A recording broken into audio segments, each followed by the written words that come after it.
Does your Jeep 3.6 sound like there's little angry men inside that won't out? Well, if it does, and if it sounds like this, we'll show you how to get it fixed.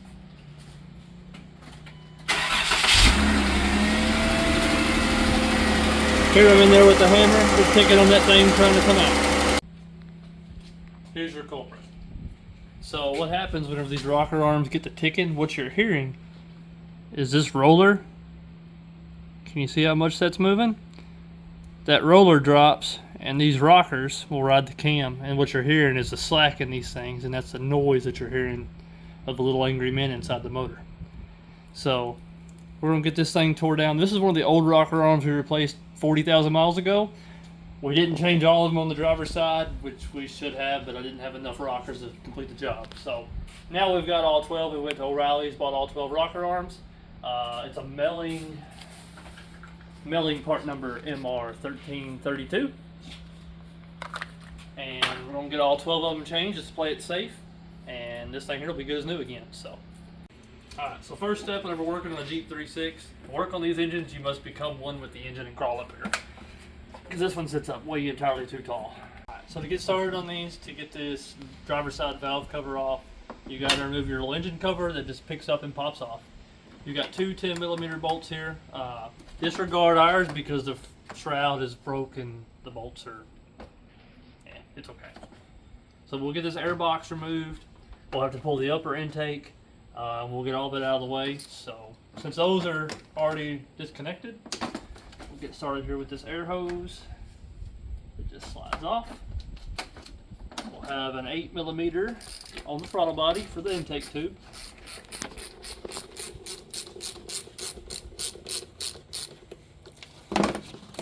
This just slides off.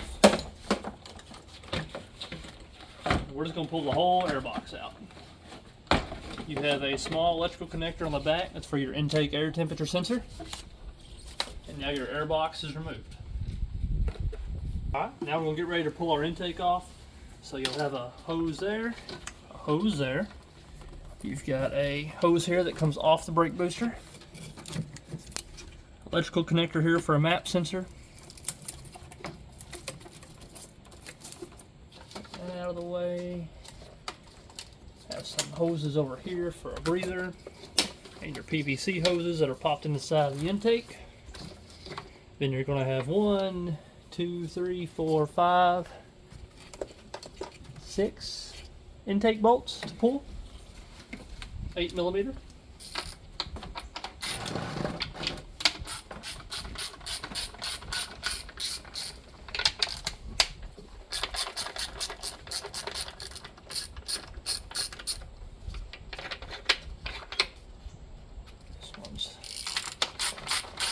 That one's compromised.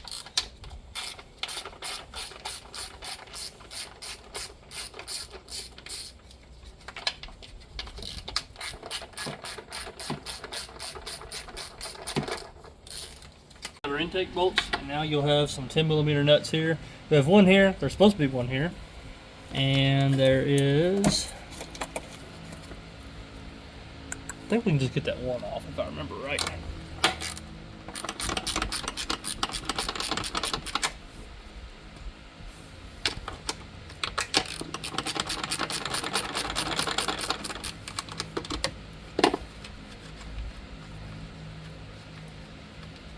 Oh, there's two back here. That's where the other two are at.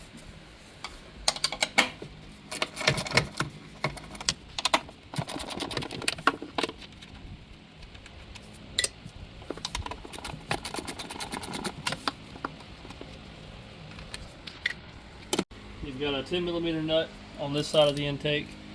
Down here at the bottom, you should have two. We only have one. We're missing a few nuts on this ride. They probably rattled off, wandered off into the distance. Hell, who knows? Alright, it's still at oh, there's one way down there that I forgot. Well, now we're down one more nut. I need an 8mm cello.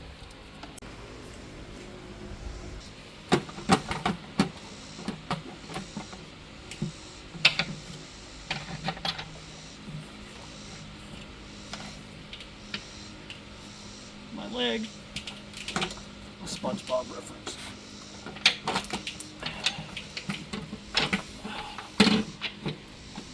Oh, you also got an electrical connector for your throttle body. And the intake is off. Alright, once you get your intake removed, you'll want to find you some old shop rags, paper towels, something to stuff in these ports so you don't accidentally drop some crud down in the motor, because that's not something you want to have to do.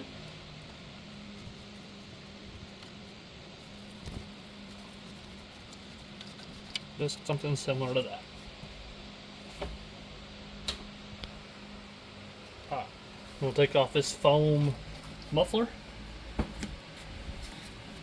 You'll remove these 3 coil packs. You'll have the VVT solenoid. I think is what this is. Oh, only the VVT. Oh, I got it. Disconnect that. You will have 2 VVTs up here you'll have to unplug.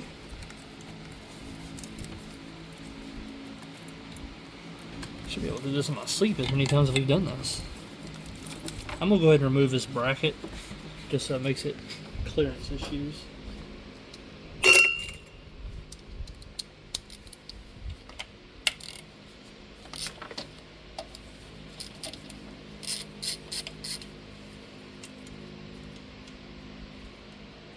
Get started on our coils. This is also a good time if you're doing this job. This is also a really good time to go ahead and change your spark plugs. We did these spark plugs the last time we was in here 40,000 miles ago, so they should be okay, but we'll probably pull them and check them while we're out here, because the passenger side's easy to change. The driver's side's the one you have to pull the intake for. So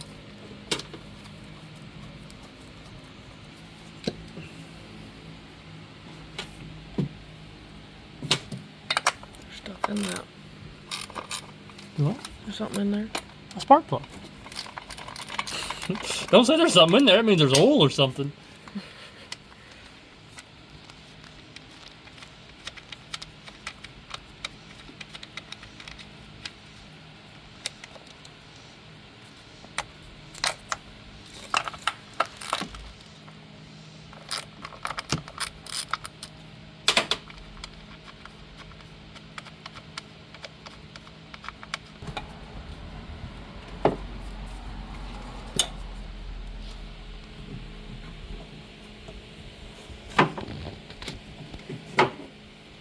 Alright, we have that out of the way. We'll get the harness here out of the way.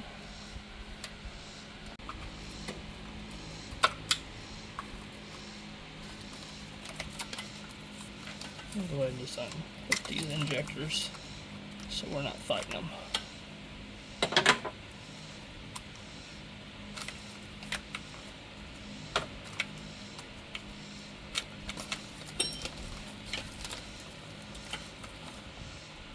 Alright, I want to get these clips here disconnected.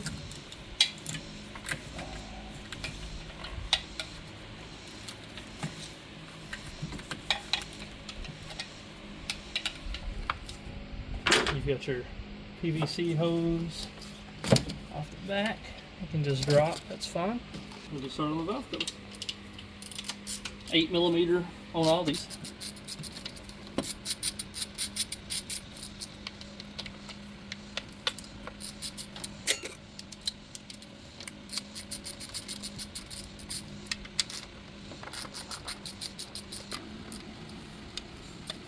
I got one even done.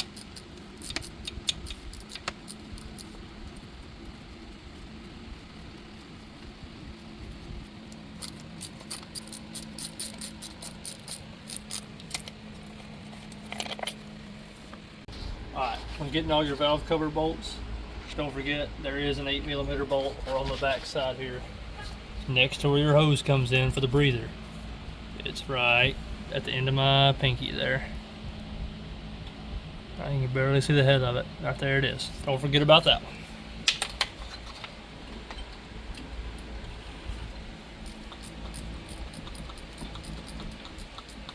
You need a T25. You need to remove your VVT solenoids off the front of the valve cover.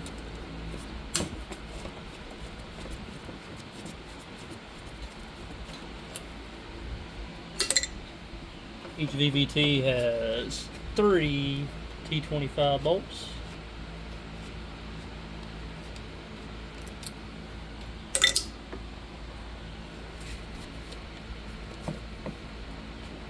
I'm going to have some different hardware to get the other one out.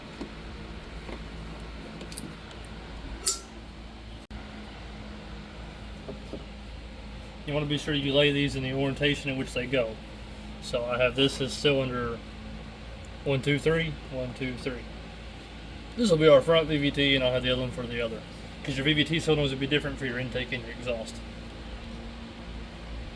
Alright, you got this little solenoid here. It's a T30. Take that guy out. Now, be able to lift up and remove the valve cover. And something back here on the bottom. The valve cover will come out without having to remove that bracket. You may need an extra set of hands to put some pressure on it to pull it back, but it will clear because them bolts are not in an easy spot to get to, but it can be done without pulling it.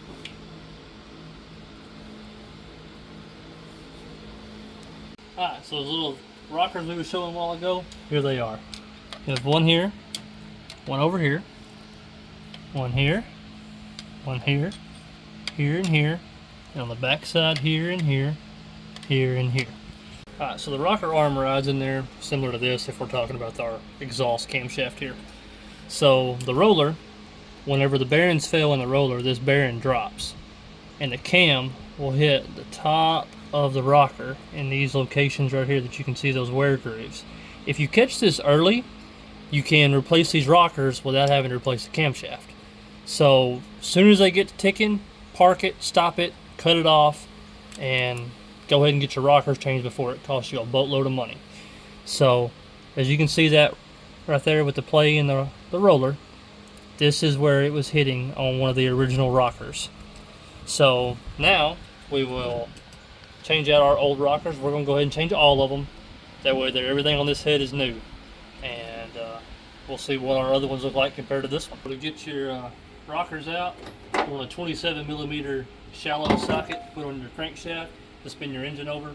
You want to be sure you get these cam lobes sticking straight up, and we're going to do these two rockers here first. So you'll need a T30, I believe is what it was. Yeah, T30, and you will crack all of your cam bolts. We're going to leave these back too tight. We're not going to mess with them, but we'll crack these loose, those loose, and probably these. Stick a small pry bar in here to pick up on this cam, and then we can fish these rockers out without having to remove the cam, remove the timing chain, and mess with any of that. These are really simple to do.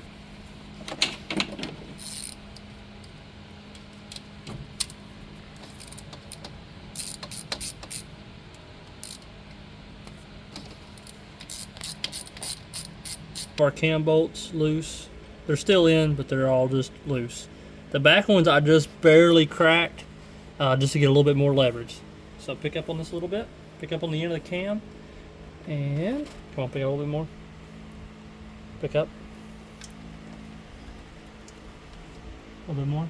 Is it all you got? Oh, hold on. Right there. Alright. Now let's you remove the rocker. This one is actually good. There's no play in that one, but we're going to go ahead and change it. Fish your new rocker in there.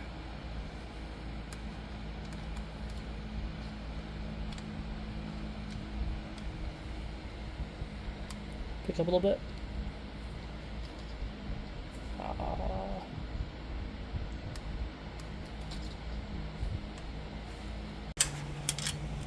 Oh, he jumped right on through. Hold on.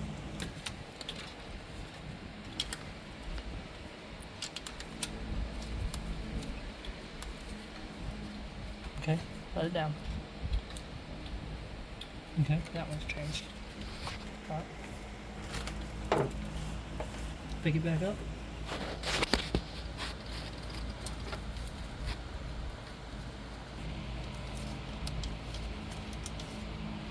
Okay. After you get your rockers changed with your caps loose, before you spin the engine over, be sure you snug all these back up before you rotate the engine.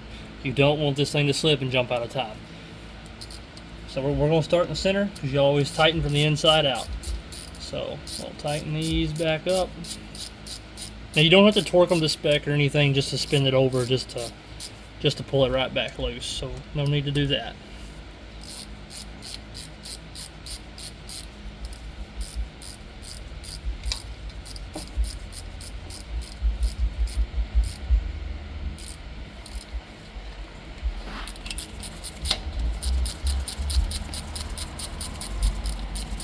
Got those two rockers there changed.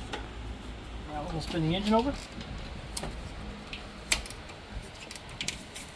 And all we're waiting for is this lobe to be straight up and down.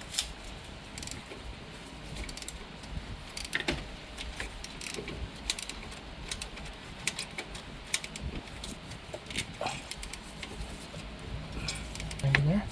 Alright. Alright, now we're going to do these two.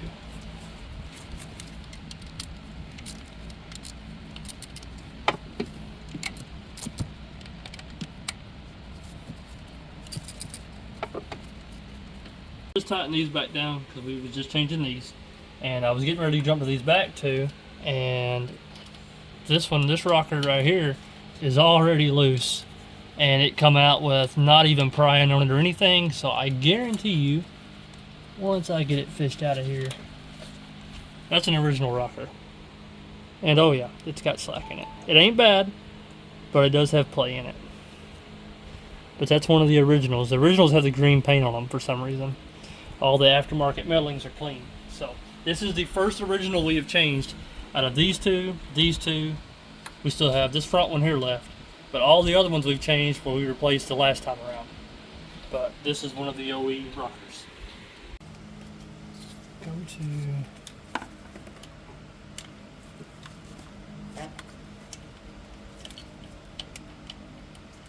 It's already off. That one's got just a bit of play in it too. Not bad.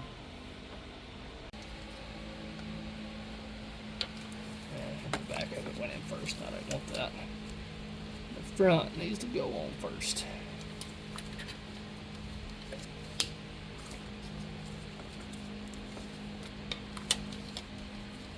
I didn't take much to drop into place. Alright. So everything on our intake cam is done. Well, you may question, why is this the intake? Well, this one is closer to the intake side, and this one is closer to your exhaust side. All cams will be that way. On anything with a dual overhead cam, your inside intake, or your inside cam will always be your intake, your outer will be your exhaust cam. And I expect our exhaust cam will have more bad rockers on it, as that one's probably got more heat build up just because it's an exhaust valve. You'll have more heat on your exhaust than you would on your intake. So we'll get this side torqued down here real quick. We'll jump to our other side, get all those changed, and we'll be done, ready to put this thing back together. Alright, we finished up our intake cam. Now we're going to get started on our exhaust. And from our current position where we had the cam and stuff sitting, our back cylinder here, our exhaust, the lobes are straight up and down, so those two rockers are ready to come out. So all we got to do, break all our bolts loose, and we'll get started.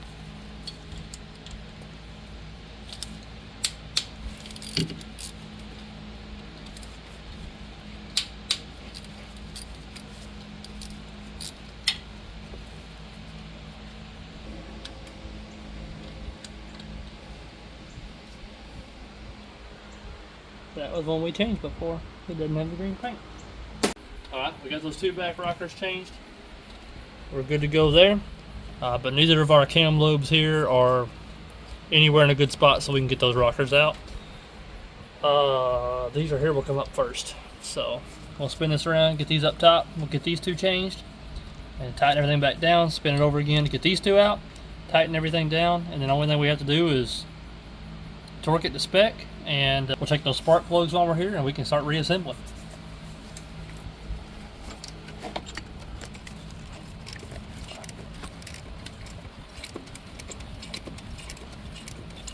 Okay.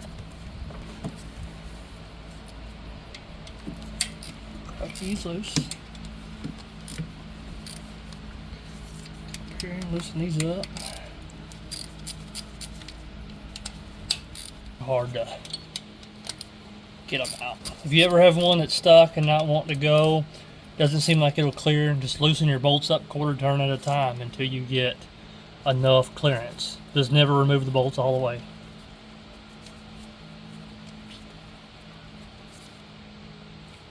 You don't want that cam to slip and get you out of time.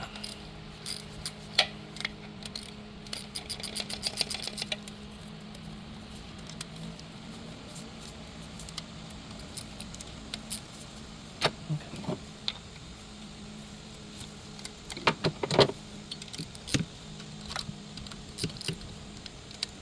That was one head of some whole thing.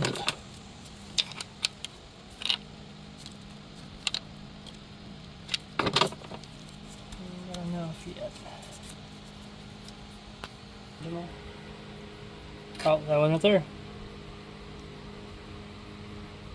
See it moving? Does the camera pick it up? Mm-hmm. It ain't bad. Oh, it was in the cam. See how shiny it is? Yeah. It was into the cam.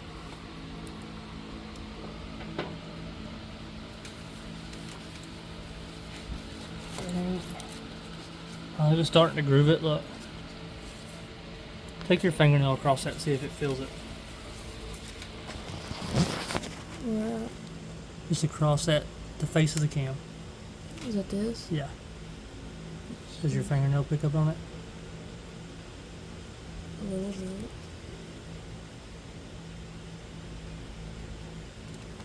That worries me. That was the worst rocker we've had out of this motor.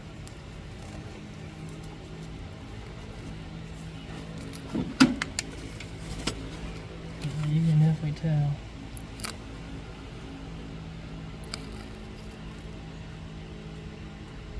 I think we'll be okay. It's not bad. Okay. 5 of our 6 rocker arms on our exhaust side were the original.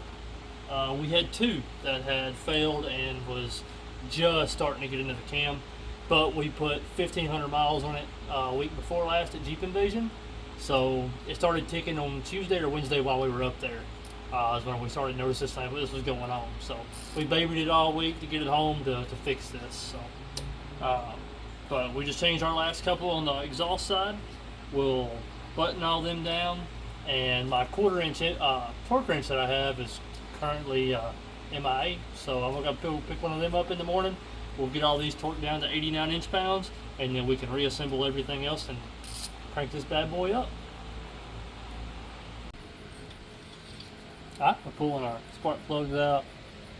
Completely normal for about 40,000 miles that we put on this thing, so no concern there. I'll put a little more NSCs back on it and reinstall.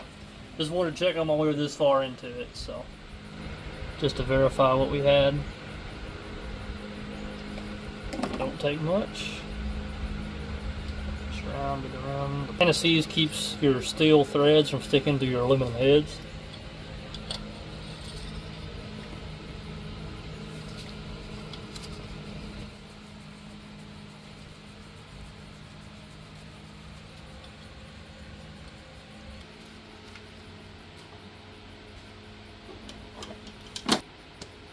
So our cylinder 1, their spark plug looked fine, so no sense in pulling out the other ones, just kind of seeing what they kind of look like for reference.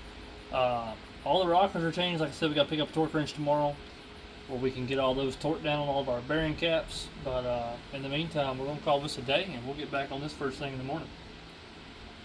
Cover our valley back up here and keep dirt and debris and stuff out of it for the night. We'll get back on that in the morning. Hi, good morning, guys.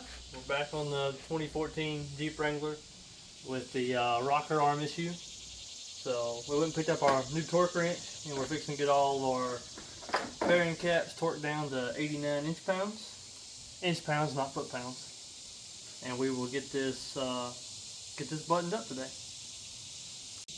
Alright, we got our torque wrench set to 89 inch-pounds. And you want to be sure, anytime you're doing engine service, especially this like this is this critical, you want to be sure you're using a torque wrench. So you get your caps and stuff at the desired torque spec. Because you don't want these too tight or too loose, because you're going to have catastrophic issues if it's not right. So.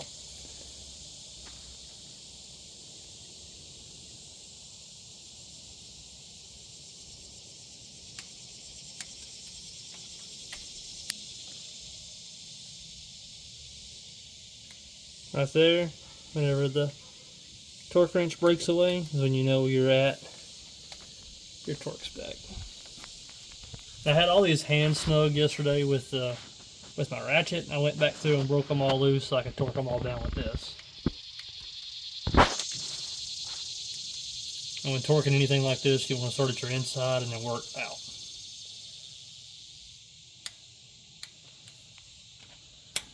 Alright, so we got all of our bearing caps torqued to spec. Now I've got my remote starter underneath there to us. There's the remote starter down there. She's going to spin the motor over. We're going to rotate this thing over 2 revolutions. I'm going to watch all the rockers and be sure everything up here is good to go. So go ahead and start spinning it over and I'll be watching. Ready? Mm-hmm.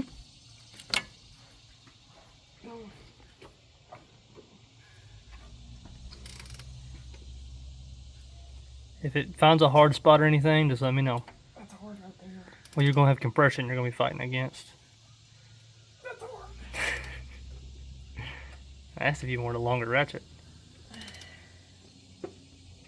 This top end's pretty clean, guys. It's got 124,000 miles on it.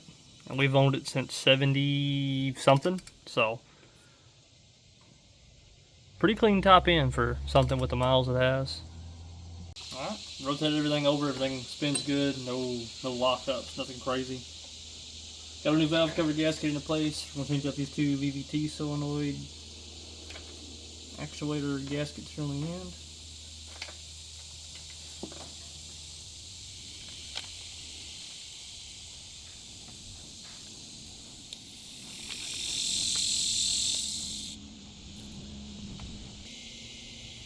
Alright, you want to take you some gray RTV silicone. On your valve cover gasket, you got these 2 square notches in each corner, here and here. I like to put just a little small dab of silicone in that little notch, so it helps hold the gasket into place when you're fighting with it.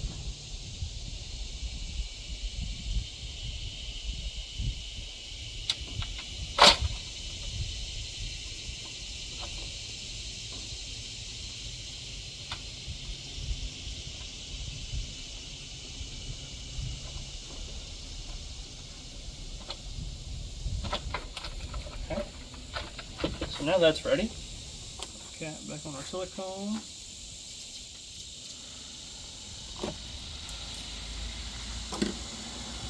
You'll want to check your surface of where your valve cover gasket is going to seat against your cylinder head. If you have any silicone or dirt debris or anything, you take a good razor blade and just be easy, because if you're aluminum, you don't want to dig too hard with a razor blade because you will dig into that. Emery cloth or brake clean, something, you just want to wipe this stuff off. You want to be sure not much material gets into the motor, but we're going to be changing oil anyway, so if a little bit of dirt or something does fall in, it's not a big ordeal, but you want to be sure you keep the engine as clean as possible. You definitely don't want silicone and stuff falling in.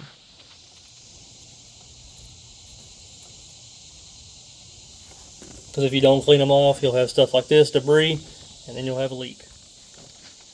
And it's not a job you want to do twice, or in our case, a third time. And right here is where those little square tabs sit. So we just want to be sure that gasket area is clean. We'll wipe all this up with a rag and some brake clean, and we should be good to go.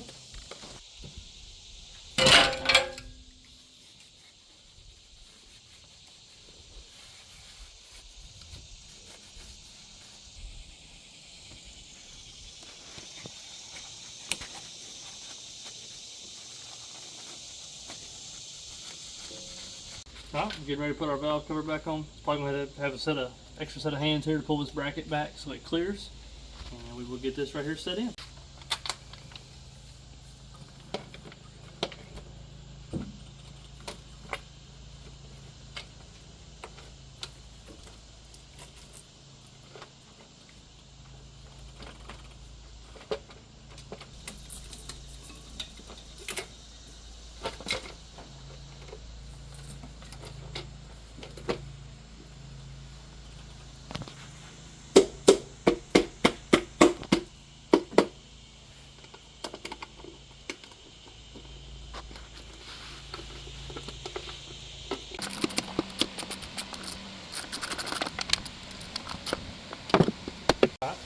valve covers in. So now let's get to buttoning up the rest of the valve cover.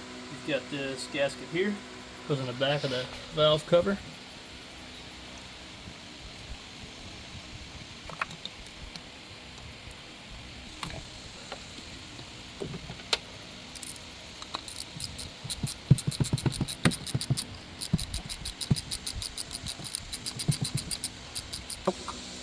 Alright, got that bolted back in.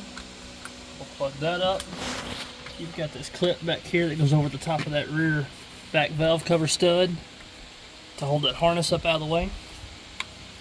We can go ahead and get our ignition coils dropped in.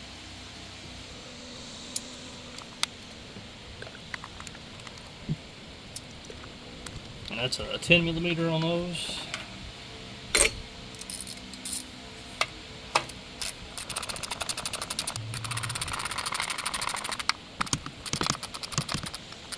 If you don't want to forget, you've got your PVC hose here. Go ahead and get this pushed on now, because if by chance you forget that, once you put the intake back on, you're going to have a hard time getting that on, so you don't want to forget that. Alright, all that is done. Now we will pull our wiring harness here back over, plug our coils in, plug our injectors in. On the injectors you have this red tab. That's what locks the connector on, so whenever you get it pushed on, this connector here will slide in.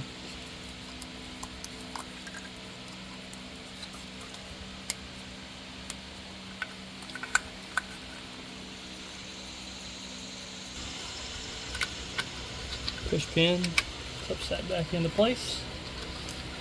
Alright, all of our harness is done. Now we'll get our solenoids put on. Now I laid these out in the order in which they come off. So this one is our intake, this one's our exhaust.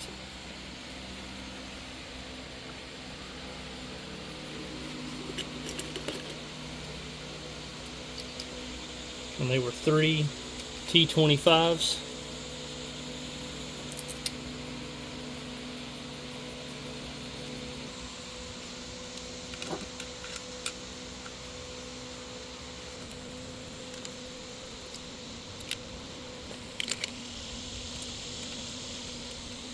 Okay, we got our solenoids in, we got those plugged in, we got our wiring harness back up here routed. We'll get ready and put this front metal bracket on.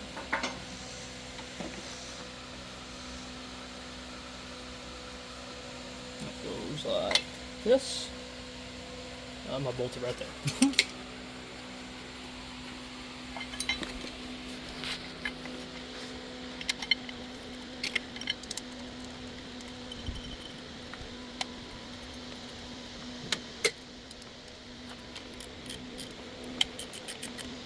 You want to get all your wiring popped back in on the little push clips back here. We'll fight with this hose here in a second once we get the intake back on. Let's see here, what else do we like? We gotta put this piece here on. It sits something like, I think I had it right the first time. That sits on there just like that. Now we'll get our intake set on and get this finished buttoned up. Alright, we got our intake manifold set back on. We're fixing to tidy it up. We've got, don't forget to pull your rags out of your lower intake because you definitely don't want to have it on there when we crank this thing up. And this is kind of a pain because you have all these vacuum lines and hoses and wires, everything you gotta straddle here. You gotta get those studs pushed through there first and up here on the front. You'll get them through, then your intake sits down into place. Kinda.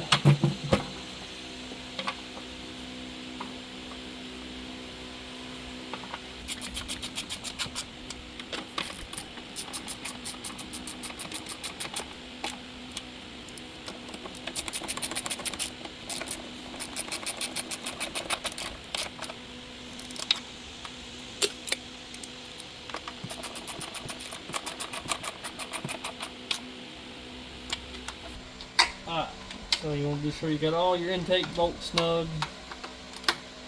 They don't take much. You don't want to bust your intake. You got 3 top bolts, and you've got 4 along the bottom. Don't forget the one back here in the back.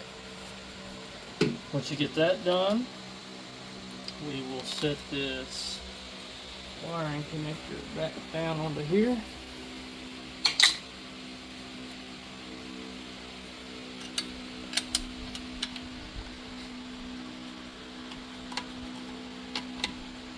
It is a pain.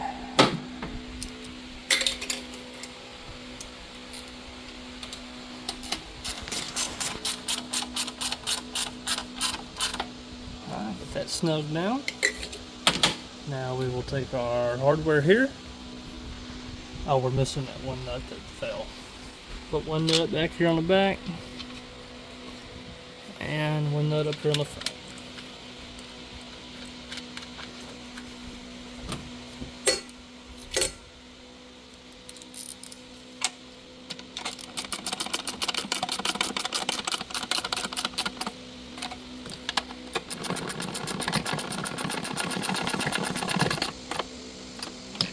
Okay.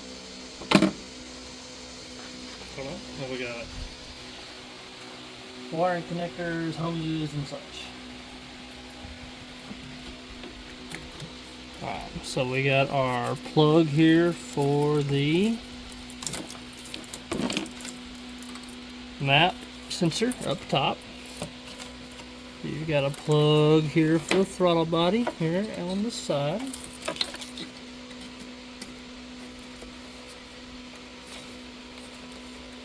Got hose here off the brake booster into the side of the intake. That little clamp back around that for that hose. Got a push pin back here on the back that goes into that bracketry.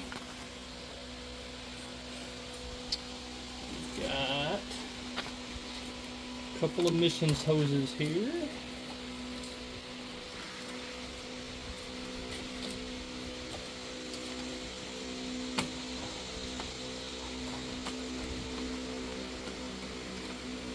This one. That one goes in the bottom. This one is your middle. That one goes back to your breather. This one here, I think it goes onto this. Shoot on right there. Then you have the breather here. It clips on the line for the PCV hose or PVC hose somehow, if I can get it on there. That is your top port there on the intake. Alright, and that is done.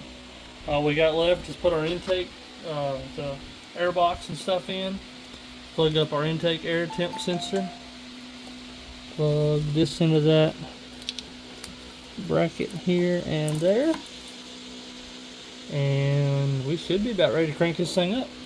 Alright, so anybody that knows me knows I'm the world's worst. If while I'm into doing something else, hey, this is here, let's go ahead and change it while we're in here. This hose, we had to change this one last year because we had a coolant leak, and we went ahead and put the silicone style hose clamps on it to keep it from digging into the hose. Well, this was a trail side repair a few years back, and it's worked. It's not leaking, but I don't like it. So we're gonna go ahead and change this clamp, or both clamps and the hose, to prevent another leak here in the near future. So.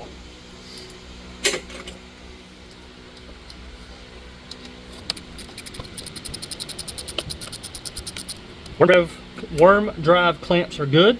They work great, but they dig into your rubber hose. And I'll show you the difference in this style clamp versus this one.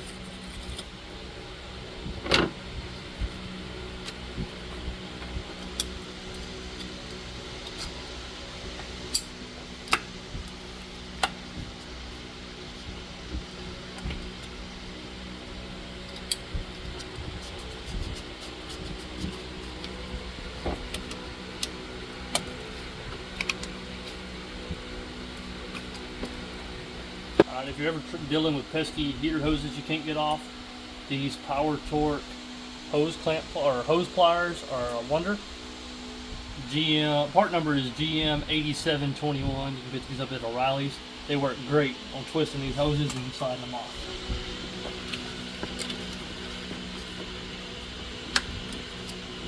Just like that. Break the seal, grab the hose, and twist right off. Alright, those pliers, we're going to cut this hose all to pieces anyway, so I'm just going to take my knife and split it, because where this one's at, it's not in a good spot.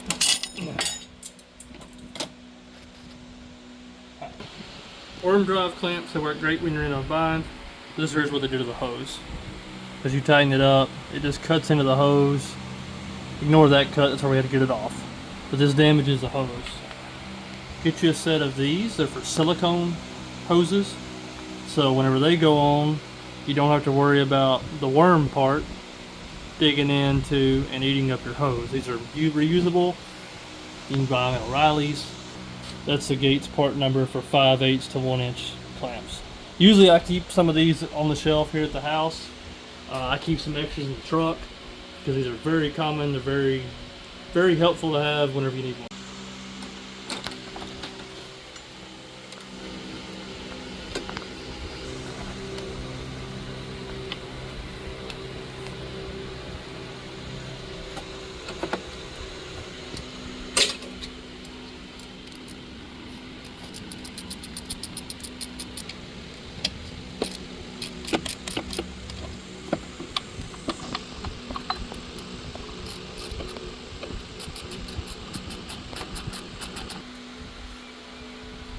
Hose clamps are on with our new hose in place, so now we ain't got to worry about that anytime in the future.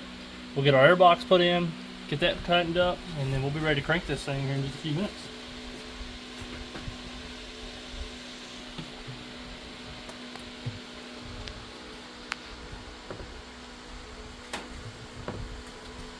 Don't forget your intake temp sensor there on the back. Just like that. This right here just kind of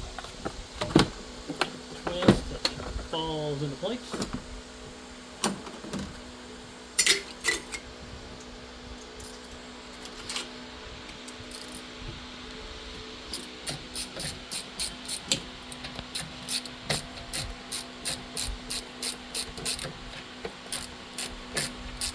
Don't forget your 210s up here if your hardware and stuff's intact, but ours isn't, so it is what it is. Alright, we're gonna need some antifreeze. Look at the big funnel on here. We have no leftover parts. Find yourself doing a lot of coolant work and you're tired of making a mess, and get one of these Lyle spill-free funnels at O'Reilly's. Here's your part number, 24680. We keep these in stock. I'm not sure if we keep the Lyle anymore, but they keep another part number of a different style. But it's the same concept. So we have all of our different adapters and fittings. Now mind you, mine looks like crap because it's older than this one. You use the black one on the Jeeps. You'll find your adapter that fits in there, that fits on the top of the neck. This right here goes on and screws into place. Alright, you set your funnel there in place. Open your antifreeze. And if you ever wondered about how you get this open instead of just jabbing it or whatever, take your cap and you can put a hole in it, just like that.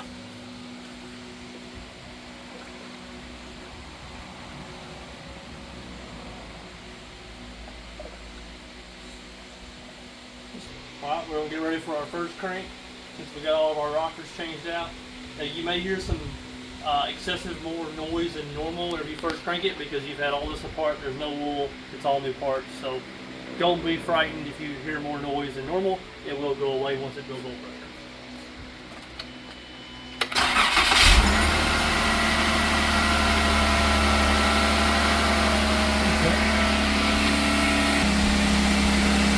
I don't know if you heard the video first time around, you heard how bad this thing was ticking and knocking and somebody was in there wanting out. Now everybody's happy, there's no ticking, there's no knocking, there's no rattling. So we'll let this thing run, get our coolant system bled, and we will change oil in it. You want to be sure you have your heat on wide open to get all the air and stuff out.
Oil change done.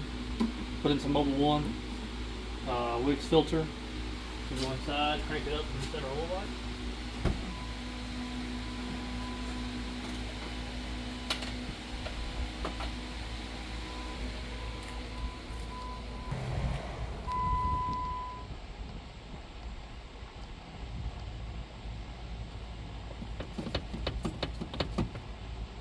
Pump the accelerator 5 times, all the way to the floor and up, and that resets your oil life back to 100%.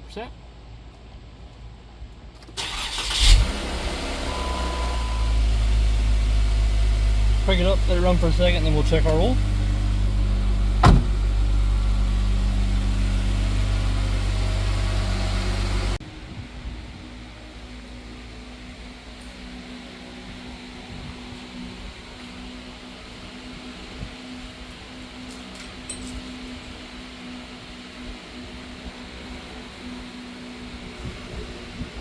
Oil level looks good.